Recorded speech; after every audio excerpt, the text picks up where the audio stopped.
근본 성탄절을 위해서 샌프란시스코 공항을 통과하는 여행객의 숫자가 200만 명이 될 것이라고 추산하고 있습니다. 상당히 많은 여행객들이 증가한 거죠. 증가한 겁니다. 오클랜드 공항도 작년에 대비해서 5% 정도가 더 늘어났고, 산호세 공항도 9% 정도가 더 늘어났습니다. 이렇게 아마 지금은 아직 호황이라서 여행객들이 많은 것 같습니다. 그런데 산호세 공항은 주차장 공사를 하는 기간이어서 500여 개의 주차장이 폐쇄가 되었기 때문에 아마 산호세 공항을 통해서 나가는 사람들은 굉장히 주차에 고통을 겪을 것이다. 그렇게 얘기하겠습니다. 이렇게 여행들을 많이 떠나고 있는데 무엇보다 이 성탄절의 기쁜 소식은 하나님이 트럼프를 축복하셨는지 말이죠. 놀라운 소식이 들려왔습니다.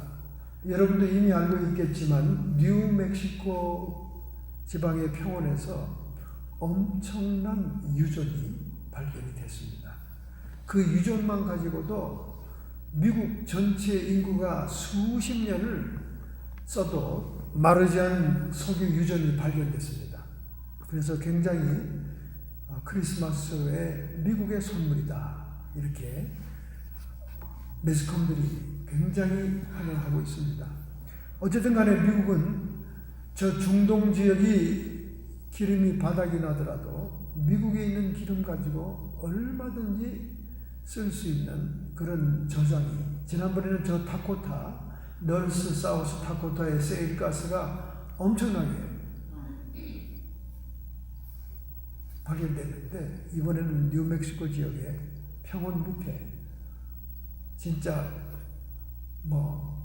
상상할 수 없는 유전이, 사우디아라비아 이런 중동 지역을 보다 더 큰 그런 유전이 발견이 됐습니다. 그것을 개발을 하면 미국은 정말 연료비는 걱정이 없죠. 트럼프가 너무나 기뻐하고, 왜냐하면 미국 내에 생산력을 증가시키기 위해서는 석유가 반드시 필요한데 석유 가격이 중동 오페크회에서 올라가고 자꾸 이렇게 농간을 부리면 미국의 경제가 큰 타격을 입잖아요. 근데 미국 자체에서 수급할 수 있고 또 세계를 향해서 세일가스와 석유를 팔 수 있는 그런 여유가 생기게 된 것입니다. 정말 기쁜 소식이죠. 할렐루야. 더더욱 기쁜 소식은 우리 예수님께서 이렇게 인류의 죄를 대속하기 위해서 오신 것, 이것이 가장 기쁜 소식입니다. 물질은 있다가도 사라지지만은 우리의 영혼의 문제는 영원히 해결해야 될 문제이기 때문에 정말로 우리에게는 필요한 놀라운 축복인 줄로 믿습니다. 자, 우리 이 시간 먼저 하나님의 말씀을 봉독하겠습니다. 성탄 메시지죠. 봉독하겠습니다. 하나님의 말씀 누가복음 2장 8절부터 20절 89페이지입니다. 신약성경 89페이지, 신약성경 89페이지입니다. 신약성경 89페이지, 신약성경 89페이지 누가복음 2장 8절부터 20절까지의 말씀을 봉독하겠습니다. 89페이지. 그 지경에 목자들이 밖에서 밤에 자기 양떼를 지키더니 주의 사자가 곁에 서고 주의 영광이 저희를 두루 비치매 크게 무서워하는지라. 천사가 이르되 무서워 말라. 보라, 내가 온 백성에게 미칠 큰 기쁨의 좋은 소식을 너희에게 전하노라. 오늘날 다윗의 동네에 너희를 위하여 구주가 나셨으니 곧 그리스도 주니라. 너희가 가서 강보에 쌓여 구유에 놓인 아이를 보리니 이것이 너희에게 표적이니라 하더니 호련히 허다한 천군이 그 천사와 함께 있어 하나님을 찬송하여 가로되 지극히 높은 곳에서는 하나님께 영광이요 땅에서는 기뻐하심을 입은 사람들 중에 평화로다 하니라. 천사들이 떠나 하늘로 올라가니 목자가 서로 말하되 이제 베들레헴까지 가서 주께서 우리에게 알리신 바 이루어진 일들을 보자 하고 빨리 가서 마리아와 요셉과 구유에 누인 아기를 찾아서 보고 천사가 자기들에게 이 아기에 대하여 말한 것을 고하니 듣는 자가 다 목자의 말하는 일을 귀히 여기되 마리아는 이 모든 말을 마음에 지키어 생각하니라. 목자가 자기들에게 이르던 바와 같이 듣고 본 그 모든 것을 인하여 하나님께 영광을 돌리고 찬송하며 돌아가니라. 아멘. 할렐루야. 예수님이 사람으로 오신 목적이 무엇인가 하는 제목입니다. 예수님이 사람으로 오신 목적. 마태복음은 우리 성경 사복음서가 다 각각 특징이 있지 않습니까? 특징이 있어요. 마태복음은 아기 예수께 경배하는 동방박사 이야기가 자세하게 기록됨으로 해서 예수님이 만왕의 왕으로 오신 것을 강조하는 책입니다. 그런데 누가복음은 인자이신 예수님을 기록한 책이기 때문에 유일하게 사복음서에 유일하게 예수님의 탄생하신 것이 가축의 우리 구유에서 탄생한 것을 얘기하고 있습니다. 사실 예수님이 이 축생들하고 있는 구유에서 탄생한 그런 기사를 얘기하고 싶지 않은 저자들이 많았을 겁니다. 그러니까 다른 복음서는 없죠. 누가복음은 인간으로서 오신 인자, Son of Man으로서 오신 예수님을 강조하는 책이기에 그대로 역사적인 그대로 가축 우리에서 탄생한 것을 기록했습니다. 그뿐만 아니라 그 당시에 모든 사회에서 천대를 받던 계층인 목자들에게 천사들이 찾아갔다는 사실도 기록하고 있다는 거예요. 가장 낮은 계층, 가장 어려운 지경에 있는 사람들이 목자들인데 그들에게 천사가 찾아갔어요. 그래서 예수님의 탄생을 그들에게 먼저 알립니다. 이것은 낮고 천한 이 지상에 인간으로서 오신 주님이 그가 가축의 우리인 구유에서 태어날 뿐만 아니라 또 그 기쁜 소식을 낮고 천한 계층의 목자들에게 보냈다는 사실을 강조하는 사복음서의 참으로 뜻깊은 그런 기록을 우리가 찾아볼 수 있습니다. 이렇게 예수님이 사람의 모습으로 우리에게 왔는데 그의 근원, 그의 그 본래 계신 곳은 하늘 보좌인 것입니다. 그래서 먼저 천사들이 목자를 찾아와서 그 주님이 오실 것을 찬송하고 가르쳐주죠. 고지합니다.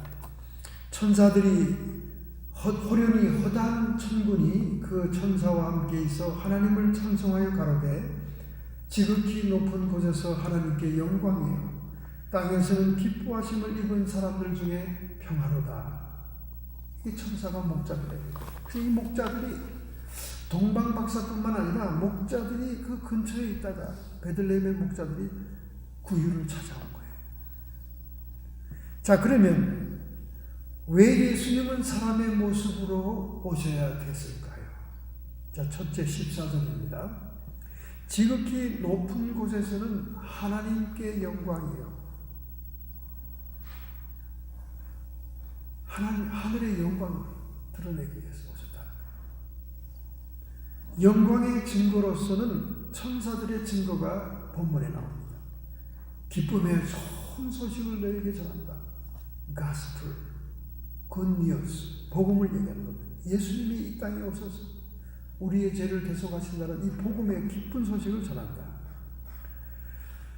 자, 하늘에서 영광됨을 드러내기 위해서 천사들이 찬양과 찬송으로 증거를 했는데요. 그 이유는 무엇이냐면 아담 타락 이후에부터 아담이 타락한 이후에 원죄를 가지고 죄인된 모습을 가지고 인간이 살게 되는데 창세기 3장 15절에 원수시 복음으로 예언이 되어 있지 않습니까? 뱀을 저주하고 심판하면서 여자의 후손이 와서 뱀의 머리를 상하게 할 것이요 뱀은 그의 발꿈치를 상하게 할 것이라는 십자가의 죽음의 그 예언을 말하셨죠. 창세기 3장 15절에. 그래서 그 아담 타락 이후에 인생들의 죄와 사망을 구원하고 계속해서 의와 평강과 희락이 넘치는 새하늘과 새 땅, 천국으로 인도하시는 메시아의 사역으로 주님께서 오신 거죠. 저희들로 오셨습니다. 두 번째 증거는 목자들의 증거가 있었습니다. 사실 당시의 구약의 율법 시대로서 율법을 준수함으로 구원을 이루는 방편이 있었는데 이 천민 목자들은 뭐 주일 성수를 할 수 있습니까? 안식일을 지킬 수 있습니까? 아무것도 할 수 없는 그냥 빈 들판에 종들에 불과한 겁니다. 이 목자들까지도 하나님이 율법을 완성함으로 구원할 수 있는 그런 복음을 가지고 왔다는 그 증거를 목자들에게 주었다는 거예요. 그래서 목자들도 하나님을 찬양하고 주님을 찬양하면서 어린 예수를 경배하게 됐습니다. 할렐루야, 할렐루야. 그러니 가난하고 비천한 목자들이었지만은 얼마나 행복한 첫 번째 성탄절을 지냈겠습니까? 뭐 목자들만 가난하겠어요? 성탄절을 맞이하고 선물을 살 것은 많고 가족들을 즐겁게 해줘야 되는데 미국인의 50%가 비상금 $1,000가 없다고 어저께 신문에 났습니다. 아니 그걸 또 왜 내는지 모르겠어요. 그것도 성탄 주간에 할 것도 많고 가족들이 식사도 해야 되고 선물도 사야 되는 판이. 그런데 이 50% 비상금 $1,000도 없는 미국 백성들이 그 가운데 9%는 급전이 필요할 때는 신용카드로 해결한다. 그렇게 얘기했습니다. 그럼 41%는 뭐합니까? 없으면 그냥 빈손 털고 있는 거죠. 그러나 나이가 많을수록 현금을 많이 모아두었다. 그러니까 이 성탄절 전후에 좀도둑들이 어디를 털겠어요? 노인들이 살고 있는 케어 하우스나 또 노인들이 있는 그런 집들을 털라고 하면 뻘러겠죠. 그렇죠? 노인들은 현금이 있다. 이렇게 얘기하고 있습니다. 어쨌든 우리 누가복음은 목자들에게 기쁜 소식을 증거하고 천사들이 와서 소식을 전해줬다는 것 얼마나 기가 막힌 일입니까? 세상 사람들은 돈 많고 신분이 높고 명예롭고 고귀한 분들을 먼저 상대하는데 하늘의 천사들은 가장 낮고 비천한 목자들, 가진 것은 없고 추위에 떨고 있는 모닥불 곁에 있는 목자들이지만은 그 천사의 무리가 와서 하늘의 기쁜 소식을 증거하면서 예수를 찾아가도록 그 구유에 누워 있는 그 강보가 너희들의 표적이 될 것이다. 이렇게 말을 했던 것입니다.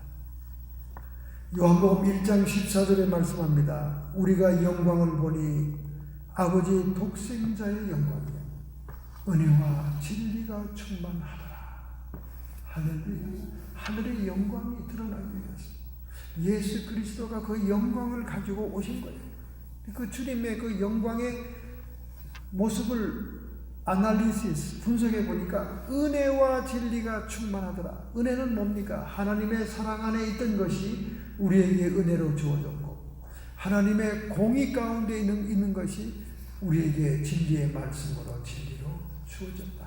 그래서 우리가 은혜와 진리 속에 있으면 하나님의 영광 속에 있게 되는 거예요. 할렐루야. 오늘 예수 그리스도가 여러분 속에 계시다면 우리는 하나님의 영광에 참여할 수 있는 것입니다. 얼마나 놀라운 특권입니까? 이렇게 하늘의 영광을 드러내기 위해서 천사들의 증거를 통하여 목자들의 증거를 통해서 증명하신 이 놀라운 영광을 여러분이 찬양하시기를 바랍니다. 할렐루야. 두 번째는 14절 하반절, 땅에서는 기뻐하심을 입은 사람들 중에 평화로다. 땅에는 평화가 임했다. 여러분, 이 평화라는 말을 잘 여러분이 분석하고 분별해야 됩니다. 요즘 환경론자들이 좌파, 골수 좌파들이 평화를 부르짖어요. 이 평화라는 명분이 너무나 괜찮은 것보다 종교 간에도 평화해야 되고 민족 간에도 평화해야 되고, 그래서 막 하나의 국가, 하나의 종교, 평화를 주장하면서 그들이 이렇게 제도를 만들어 갑니다. 종교 간에도 뭐 피 터지게 싸울 거 있냐. 진리는 다 똑같은 진리인데, 그러니까 종교 간에도 다 형제다, 형제. 그래서 지금 평화운동을 하는 사람들이 다 그렇게 얘기하는 거예요. 그래서 결국 인류의 종말에는 하나의 종교가 통합됩니다. 이 하나의 종교로 통합되지 않은 교회들과 기독교인들은 테러 분자로 취급받아가지고 잡으러 다녀요. 체포하러 다닙니다. 이제 예수 믿기가 점점 어려워집니다, 여러분. 로마 시대 초대교인들처럼 정부의 관리와 정부의 군인들, 경찰들이 예수만을 구세주로 믿는 자들을 잡으러 다닐 때가 온다고 말이에요. 그러니까 지금 이 트럼프와 마이크 펜스의 시대에 우리의 믿음과 신앙을 성숙시키고 무장하지 않으면 도저히 여러분이 신앙을 못 지킵니다. 배교하고 배도하게 된다는 거예요. 그러니까 예수님이 탄식하잖아요. 누가복음 18장. 인자가 세상에 올 때 이 세상에서 믿음을 보겠느냐. 다 배신한다는 거예요. 다 배교한다는 거예요. 목구멍이 포도청이죠. 더구나 아기를 가진 자들은, 이 젊은 사람들은 더 힘들다는 거예요. 왜? 자기는 못 먹고 참고 숨겨도 되는데 애들은 먹을 걸 줘야 될 거 아니야. 그러니까 마태복음 24장 마태복음 마지막 종말에 뭐라 그럴까? 애 낳는 자가 화가 있을 것이다. 애 낳는 자가. 그날이 겨울철이 되지 않도록 얘기해라. 왜? 겨울철이 되면 도망 다녀야 되는데 어디 가서 우리가 쉬겠습니까? 여러분, 지금 환경론자와 극좌파들이 명분으로 세우는 게 평화예요. 심지어 사탄교도요. 사탄교의 그 첫 번째 그 장면이 뭔지 알아요? 꺾어진 십자가, 이렇게. 이걸 젊은이들은 반핵 심볼인 줄 알아요. 반핵. 이게 꺾어진 십자가, 이렇게 오리발처럼 생긴 거, 동그란 원 안에 오리발처럼 생긴 거 있죠? 그게 반핵 평화의 심볼인 줄 알아, 젊은 사람들은. 그게 안톤 라디가 이끌고 있는 사탄교회의 깃발입니다. 그거로 평화를 주장해요. 사탄들도 평화를 주장해. 그러니까 이 마지막 때는 평화가 그들의 명분입니다. 왜냐면 평화라 그러면 사람들이 다 모여들어요. 피스. 다 모여들어요. 다. 그 교회도, 종교도 하나가 되고, 세계 정부도 하나가 되고, 유엔이 주동이 돼가지고, 유엔이 주장하는 게 뭐예요? 평화잖아요. 물론 전쟁이 없고 살기 좋으면 좋지만 이 평화를 극좌파들과 사탄들이 명분으로 쓰고 있습니다. 그런데 오늘 본문 14절 하반절에 땅에서는 기뻐하심을 입은 사람들 중에 평화다 하는 이 말은 환경론자들과 좌파들이 주장하는 명분으로 내세우는 평화가 아니라는 거예요. 이 평화는 하나님과 사람 사이의 평화를 얘기하는 겁니다. 할렐루야. 하나님과 사람 사이의 평화는 죄 문제가 해결돼야 평화가 이루어지는 거예요. 죄 문제가 해결된 다음에는 영적인 문제가 해결돼야 돼요. 정결해져야 되고, 우리를 괴롭히고 미혹하고 우리 안에 역사하는 모든 귀신의 세력들을 쫓아내야 됩니다. 영이 정결해져. 그렇지만 평화가 없어요. 귀신이 들어있는 것들은요, 평화가 없습니다. 성격과 모든 것들을 다 부추기고 이간질하고 막 부활을 지르고 불안하게 하고 두려움을 갖다 주고 막 흔들어댑니다. 그래서 하나님과 사람 사이의 진정한 평화는 죄의 문제를 해결해야 되고 마귀의 일을 멸해야 됩니다. 이 두 가지를 해야 돼요. 그러나 다른 모든 종교들 가운데는, 특별히 불교 같은 경우는 인간의 무지를 깨닫는 것이 그게 해탈이다 그렇게 얘기하잖아요. 그리고 수행으로 신의 단계에 갈 수 있다 그렇게 얘기합니다. 원죄의 뿌리를 그대로 두고 아무리 돌을 닦아도 소용없는 거예요. 돌을 닦아도 소용. 그러니까 평생을 돌을 닦고 벽면수도한 성철 스님도 마지막까지 뭐라 그랬습니까? 내 죄가 수미산처럼 높아서 나는 지옥 간다. 이렇게 끝났잖아요. 마지막에. 죄의 문제가 해결이 안 돼서 그런 거예요. 그래서 마태복음 5장 9절에도 화평케 하는 자가 하나님의 아들이라 일컬음을 받으리라. 이렇게 했습니다. 우선 첫 번째 하나님과 인간 사이를 화평케 한 자가 누굽니까? 예수죠. 그 예수를 하나님의 아들이라고 하지 않습니까? 이 예수님을 본받아서 주변의 많은 영혼들을 하나님께로 이끌어 죄의 문제를 해결받도록 인도한 자들, 그래서 하나님과 인간 사이를 화평케 한 자들, 그들도 또한 하나님의 자녀라고 일컬음을 받을 것이다. 그 말이에요. 여러분과 저를 얘기하는 거 아닙니까? 할렐루야. 그래서 예수님께서는 이 땅의 평화, 기뻐하심을 입은 자들, 복음으로 말미암아 기뻐하심을 입은 자들 가운데 이루어지는 구원, 샬롬, 평화를 위해서 오셨다는 거예요. 영혼 구원과 이웃 사랑을 위해서 성육신이 필요합니다. 만약에 예수님이 가연서를 주장하는 사람들처럼 환상으로 왔거나 무슨 다른 존재의 모습으로 왔다면 구속을 이룰 수가 없어요. 예수님이 인간의 모습으로 왔기 때문에 인간의 죄를 대속할 수 있는 거예요. 구약에도 많은 부분의 예표가 있습니다. 고엘이라는 제도가 있잖아요. 고엘이 뭡니까? 친한 친척이 이 사람의 모든 토지를 물려주는 것, 그 가문을 살려주는 것, 그걸 고엘이라고 해요. 친척 중에 가장 가까운 사람. 가장 가까운 사람이 신발을 던져서 자기 권리를 포기하면 그 다음 번으로 순차가 넘어가서 가까운 사람. 그 예가 룻기서에 나오잖아요. 룻기서에 보아스가 룻의 고엘이 됩니다. 고엘. 그를 위해서 가문을, 토지를 찾아주고 가문의 대를 이어주는 거죠. 이게 예수님의 표징이다 그 말이에요. 고엘. 가까운 친척에서 고엘이 될 수밖에 없다는 말은 예수님이 우리 인간의 모습을 닮은 가까운 형제여만 죄를 사해 주셨다는 거예요. 그리고 희년제도도 마찬가지. 50년에 오는 희년제도도 토지를 물러주고 땅을 찾아주고 빚을 갚아주는 이 모든 제도는 구원을 예표하는 것이요. 또 고엘 제도와 연결된 것으로서 예수 그리스도가 사람의 모습으로 올 수밖에 없는 이유를 얘기하고 있는 거예요. 그래서 동정녀 성육신으로 탄생한 것, 그 의미는 성령의 잉태를 말하는 것입니다. 구약 예언이 성취된 것을 말합니다. 예수께서는 인간이시지만은 흠도 없고 죄도 없었다는 걸 얘기하는 겁니다.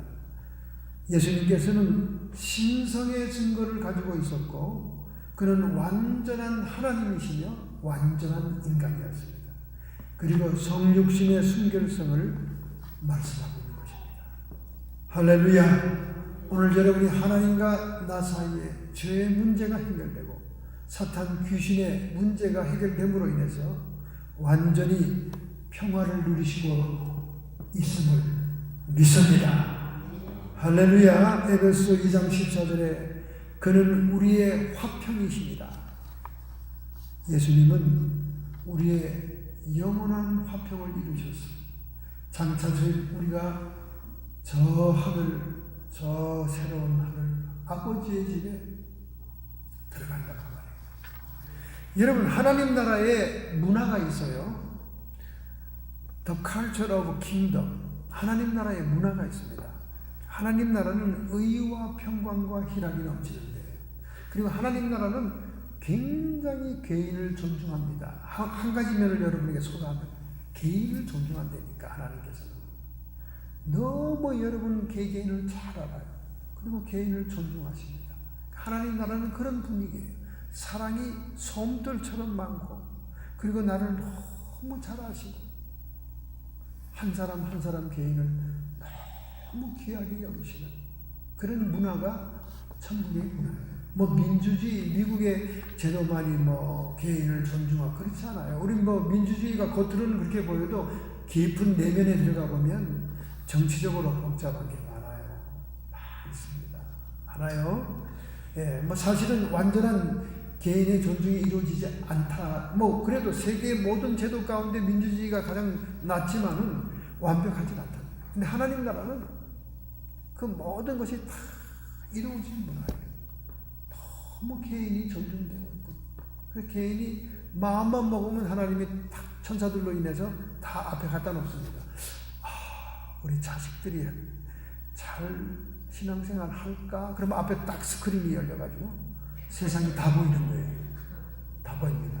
그게 성경에 나온다니까. 성경을 여러분이 그냥 허투루 지나가면서 읽으니까 예수 믿기가 쉽고, 그냥 예수 믿는 게 별거 아니라고 생각하지만, 성경을 매일 묵상하면서 깊이 씹어보면요, 너무나 깊은 진리가 있다니까.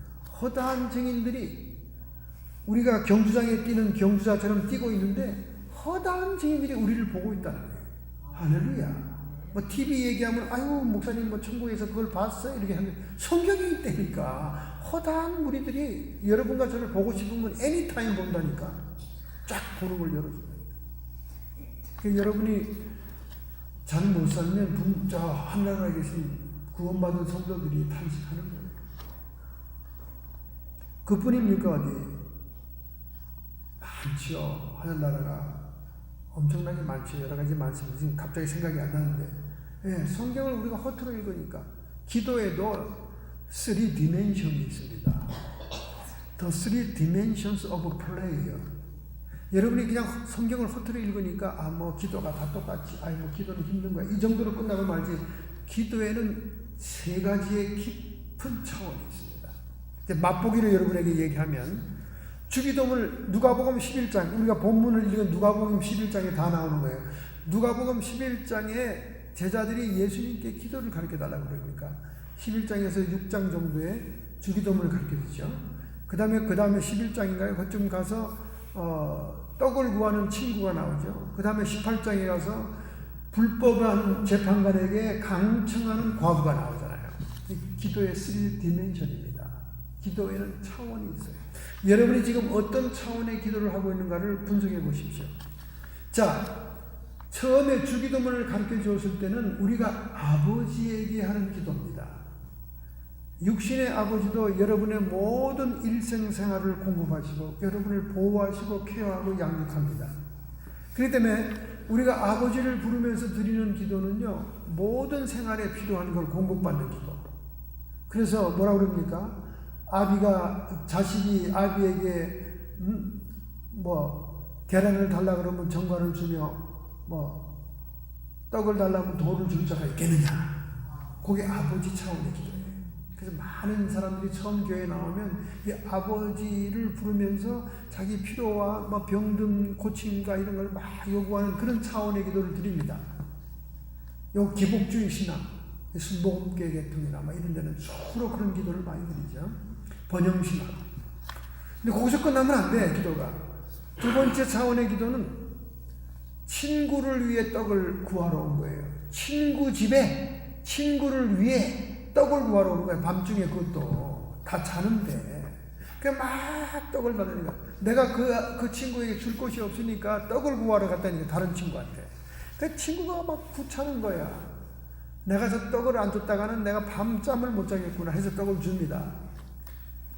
이 친구를 위해 떡을 구하는 기도, 중보 기도의 차원이에요.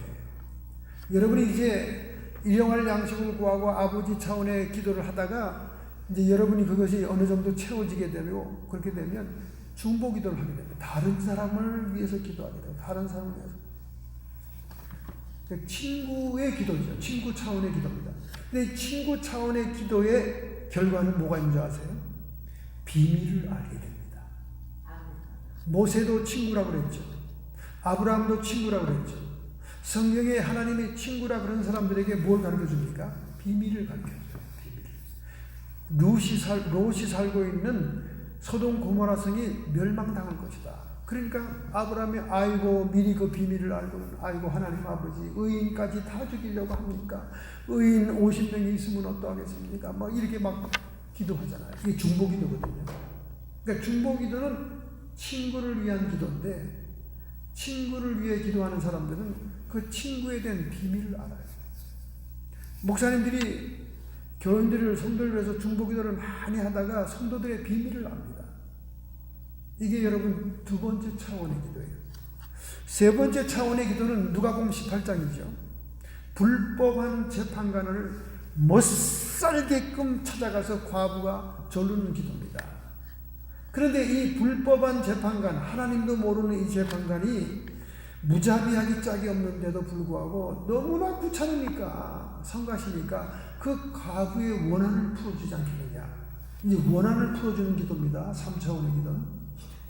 예. 하나님처럼 의로운 재판장은 얼마나 잘 해결해 주겠느냐.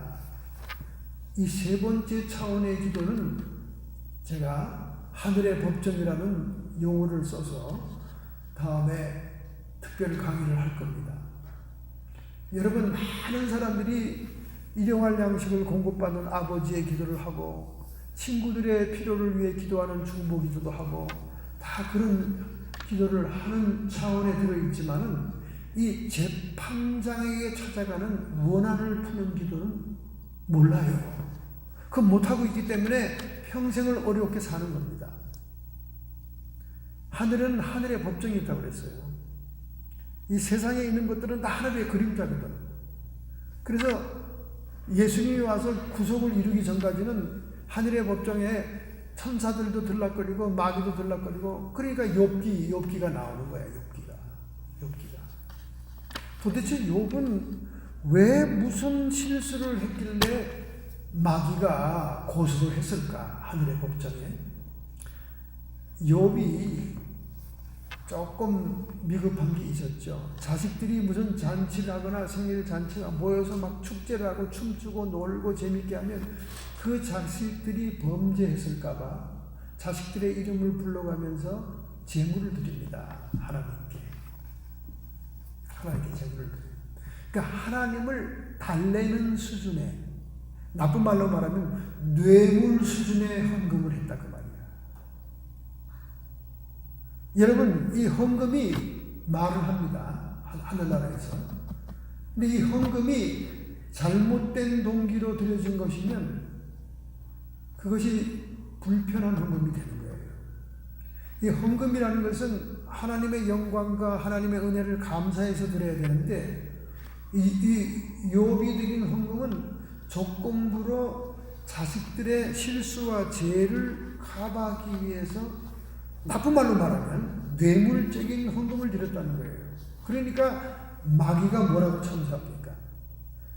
이 욥이 형편이 나빠지고 하나님이 보호하는 울타리를 제하여 버린다면 그는 분명히 하나님을 배신할 겁니다 하고 참수한 거예요. 하늘의 법정에서. 왜냐하면 가만히 그의 모든 신앙생활 행동을 보니까 약간 그런 경향이 있거든. 자, 그건 더 복잡한 얘기는 다음에 해야 됩니다. 이 하늘의 법정에 묶여있는 여러분의 고소된 원한들을 해결하는 기도를 할 줄 알아야 돼요. 그 기도를 하는 사람만이 우리 인생의 큰 장애물과 인생의 문제들을 깨뜨리고 해결할 수 있습니다. 할렐루야. 더구나 제가 제일 샘플로 얘기한 게 가게에 흘러내려오는 저주. 이런 것들은 하늘의 법정에 딱 가 있어요. 그래서 이 땅에서 우리가 막 원인도 모르게 살면서 고통을 당합니다. 그래서 그게 원한이 된 거죠. 그래서 원한이 많은 과부처럼 어디를 찾아가야 돼요? 재판관을 찾아가야 된다니까. 불의한 재판관마저도 그 문제를 해결해 주거늘 의로우신 재판관인 주님과 하나님은 왜 해결해 주지 않느냐 그 말이지. 할렐루야. 그래서 세 번째 차원의 기도는 하늘의 법정에 고소된 마귀를 깨부수는 그런 법적인 판결을 dismiss, release하는 그 기도가 세 번째 차원의 기도입니다. 오늘날 이 세 번째 차원의 기도에 대해서 아는 사람이 없어요. 이 세 번째 차원의 기도를 제대로 한 사람이 없습니다. 그러나 마귀의 일을 멸하고 저주에 따라오는 귀신의 역사를 깨트리기 위해서 영적인 세계를 놓고 기도하다 보면 그것이 무언가를 알게 됩니다. 할렐루야. 이 문제는 제가 아주 깊이 있게 한번 다룰 겁니다. 그래서 여러분이 이 세 번째 높은 차원의 기도를 할 때 이게 보좌에 올라가는 기도라고 그러죠. 보좌. 히브리서에 나오잖아요. 너희가 하나님께 긍휼하심을 받아 은혜의 보좌 앞에 담대히 나가야 할지니라. 할렐루야. 이런 3차원의 기도가 가능하게 된 것도 예수님께서 성육신으로 오셔서 우리의 모든 죄를 사하시고 뿌리를 뽑으시고 우리 안에 성령님과 주님을 모실 수 있는 그런 성전이 되게 하셨기 때문에 우리가 이런 차원 높은 기도를 감당할 수 있습니다. 할렐루야. 여러분을 평생 동안 괴롭혀오는 그런 문제의 뿌리 속에는 사탄의 참소가 있기 때문에 고소된 게 있어요. 하늘의 법정에. 그 고소된 문제를 찾아내서 그거를 해결해야 됩니다. 릴리스해야 돼요. 디스미스해야 돼요. 그러면 이 3차원 기도로서 승리할 수 있습니다. 다음 때에 물려주지 않아도 됩니다. 그리고 여러분의 가장 큰 문제가 깨어지는 거예요. 요한계시록 12장 12절에 나오잖아요. 하나님의 택하신 자를 밤낮으로 뭐라 그래? 밤낮으로 고소하고 밤낮으로 괴롭히는 마귀 역사가 있었다고 그러잖아요. 이게 하늘의 법정에다가 고소해 놓는 것입니다. 창세기 12장, 요한계시록 12장.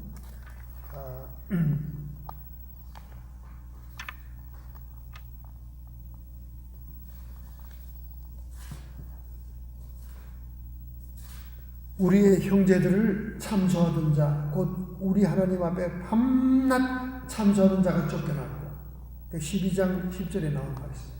참소해요. 참소한다는 뭡니까? 검사처럼 고소한다는 얘기예요. 여러분과 제가 합법적으로 마귀에게 고소당할 만한 일들이 있으면 계속 참소하는 거예요.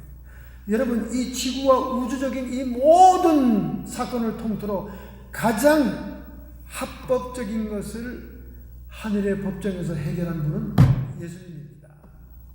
예수님이 왜 인간의 모습으로 와서 피를 흘려 죽었습니까? 그렇게 할 수밖에 없었던 거예요. 왜? 합법적으로 마귀의 권세를 깨뜨려야 되기 때문에. 아담이 선악과를 따먹고 불순종함으로 합법적으로 마귀가 우리 인간을 장악하고 인간을 간섭하게 된 거예요. 합법적으로. 인간이 의지를 열어주고 선택했기 때문에. 그러니까 마귀가 합법적으로 들어 역사하는 것을 합법적으로 깨뜨리는 길은 예수님이 십자가에서 피 흘린 길밖에 없었어요. 왜? 죄는 사망이고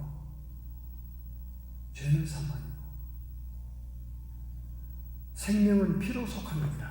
이게 하나님의 법칙, 공이거든. 그러니까 이 지구, 우주 만천하에서 가장 하늘의 법정에 합법적으로 주님이 이 재판의 문제를 해결하는 것이 십자가에서 죽으신 거예요. 죽으신 거. 하나님이 무슨 능력이 없으시고 방법이 없고 지략이 없어서 십자가에 피 흘려 죽게 한 게 아닙니다. 이게 합법적으로 그 문제를 해결하려고 그런 거예요. 사탄이 합법적으로 인간을 장악하고 있는 문제를 해결하기 위해 피 흘리신 거예요. 이게 하나님의 법이니까. 할렐루야. 그렇기 때문에 오늘날도 예수님께서 다 이루시긴 했지만은 그 이루신 예수님 거를 우리가 어플라이에 적용하지 않으면 계속 인생에 꼬이고 문제 속에서 고통을 당합니다. 그래서 몇 대를 거쳐서 신앙생활이 내려온 집안은 형통해요, 자손들이. 근데 처음 믿는 집안에는 정말 힘듭니다. 왜? 자기가 그 문제를 해결해야 되기 때문에. 근데 3차원의 수준 높은 기도까지 올라갑니까? 못 가죠. 그 하늘의 법정이 있는지도 모르고, 마귀가 참소하고 고소한 문제가 법정에 쌓여 있는지도 모르죠. 그 문제를 해결해야 되는데. 할렐루야. 예수님께서 피 흘리시고 성육신하신 그 이유를 우리가 깊이 깨달아야 됩니다. 아무쪼록 여러분이 차원 높은 깊은 기도를 할 수 있는, 보좌의 기도를 할 수 있는 여러분의 신앙이 자라나야 될 줄을 믿어요. 성경을 겉으로 읽고 그냥 휙 지나가고 성경은 먼지가 쌓이고 있으면 여러분의 믿음은 자라지 않습니다. 그리고 뭐 신앙생활 쉽네, 신앙생활 지겨워, 지루해, 지루하긴 뭘 지루하냐고. 하늘의 법정에 마귀가 여러분을 고소한 것들이 서류로 막 쌓여 있는데 그 문제 해결하지 않고 그냥 그렇게 신앙생활 어렵게 엉뚱하게 하면 되냐 그 말이지. 그 문제를 해결할 수 있는 길을 찾아야 돼요. 우리가 죄 용서함을 받았지만 예수님은 마귀의 일을 멸하러 왔다고 말해요. 이 두 가지 일이 다 해결돼야 되는 거예요. 죄만 용서받고 해결되는 게 아니라 마귀의 일도 멸해야 돼요. 마귀의 일을 멸하려면 마귀가 합법적으로 3, 4대 우리 집안에 들어와 역사하고 있는 그 고소된 것, 그러니까 원한이 맺히는 거죠. 과부가 원한이 맺힌 거예요. 그걸 찾으려고 막 기도하는 거예요. 오늘 이 시간에 주님이 성육신 하심을 감사, 여러분이 그 주님을 의지하기를 결단하시기 바랍니다. 가슴에 손을 얹거나 아픈 부분에 손을 얹기 바랍니다. 하나님, 저희들은 연약하고 부족하여서 그저 아버지 하나님을 부르면서 일용할 양식과 먹고 사는 문제, 사실 문제, 세상 문제만 부르짖다가 끝났습니다. 앞으로는 친구들을 위해 중보기도 하고 하나님의 영적인 세계의 비밀을 깨닫게 해 주옵시고, 비밀을 깨닫다가 하늘의 법정에 쌓여있는 사탄의 참소와 고소한 제목들을 깨달아 알아서 그 문제를 해결해낼 수 있는 내 시대의 이 가문의 모든 저주와 제약들을 절단하게 주시옵소서. 컬스들을 브레이킹하는 기도의 용사들이 되게 해 주옵소서. 하늘의 보좌를 움직이는 기도를 하게 해 주옵소서. 예수님께서 우리와 친히 함께 하심을 감사합니다. 각 성도의 머리 위에 안수하시고 이 시간 모든 저주는 끊어질지어다. 성도의 육체와 정신의 역사하는 모든 질병들은 치료함을 받으라. 육체에서 고통은 사라질지어다. 악한 마귀 사탄 귀신의 세력은 끊임없이 죄와 거짓말을 가지고 합법적으로 우리의 삶 속에 들어와 괴롭히고 있습니다. 하나님, 이 모든 참소와 고소를 깨닫고 어린 양 예수의 피로 해결받게 주시옵소서. 미혹하고 우리를 흔드는 모든 세력들, 어둠의 자식들, 예수님의 이름 권세로 쫓김받으라. 하나님, 영광 받아 주심을 믿습니다. 성령 코드, 의와 평강과 희락으로 성령님의 인도를 받아 같은 코드인 천국에 들어가게 주옵소서. 예수님의 이름으로 축복하며 기도하옵나이다.